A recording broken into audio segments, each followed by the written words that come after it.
दोस्तों ये है नेपाल का खूबसूरत और बेहद खास शहर पोखरा। बता दें कि ये शहर न सिर्फ नेपाल की टूरिज्म कैपिटल कहा जाता है, बल्कि इसे हिमालय की गोद में बसी एक स्वर्ग जैसी जगह भी माना जाता है। पोखरा कास्की जिले का प्रमुख शहर है और ये गंडकी प्रदेश की राजधानी भी है। ये शहर नेपाल की राजधानी काठमांडू से करीब 200 किलोमीटर पश्चिम में मौजूद है और यहाँ से हिमालय की अन्नपूर्णा रेंज की चोटियाँ साफ दिखाई देती हैं। खासकर मशहूर माछापुच्छे, जिसे फिश टेल माउंटेन भी कहा जाता है। अगर आप किसी ऐसी जगह की तलाश में हैं जहाँ प्रकृति, शांति और साहसिक खेल तीनों का बेहतरीन मिश्रण मिले, तो पोखरा आपके लिए एक परफेक्ट डेस्टिनेशन है। अब बात करें पोखरा की ज्योग्राफी की।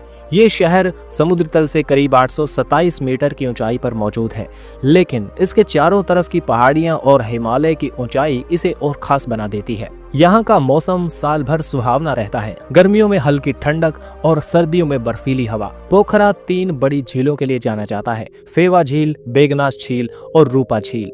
इनमें से फेवा झील सबसे बड़ी और सबसे फेमस है, जिसके बीचों बीच बना ताल बाराही मंदिर नाव से जाने के लिए एक मशहूर टूरिस्ट स्पॉट है। इतिहास की बात करें तो पोखरा का इतिहास काफी प्राचीन है। पुराने समय में ये शहर व्यापार का एक प्रमुख केंद्र हुआ करता था, खासकर भारत और तिब्बत के बीच होने वाले व्यापार के लिए। गोरखा साम्राज्य के दौरान ये इलाका धीरे धीरे विकसित हुआ और फिर नेपाल के एक बड़े शहर के रूप में उभरकर सामने आया। यहाँ पर बसे लोग खास तौर पर पहाड़ी जनजातियों से ताल्लुक रखते हैं, जैसे गुरुंग, मगर और नेवार समुदाय, जिनकी संस्कृति आज भी यहाँ की गलियों, मेलों और त्योहारों में झलकती है।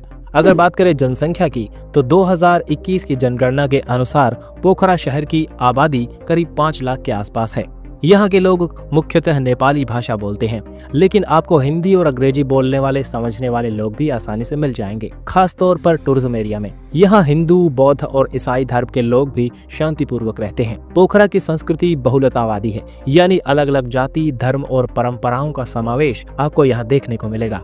अब बात करें अर्थव्यवस्था की, तो पोखरा की अर्थव्यवस्था सबसे ज्यादा टूरिज्म पर आधारित है।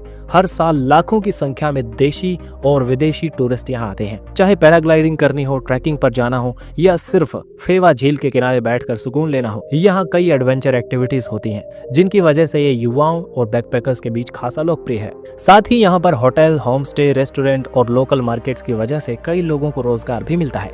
ट्रांसपोर्ट की बात करें तो पोखरा में एक नया इंटरनेशनल एयरपोर्ट 2023 में शुरू हुआ है, जिसे पोखरा इंटरनेशनल एयरपोर्ट कहा जाता है। इसके अलावा पुराना डोमेस्टिक एयरपोर्ट अभी भी चल रहा है, जिसमें आप काठमांडू से सिर्फ 25-30 मिनट की फ्लाइट में पोखरा पहुंच सकते हैं।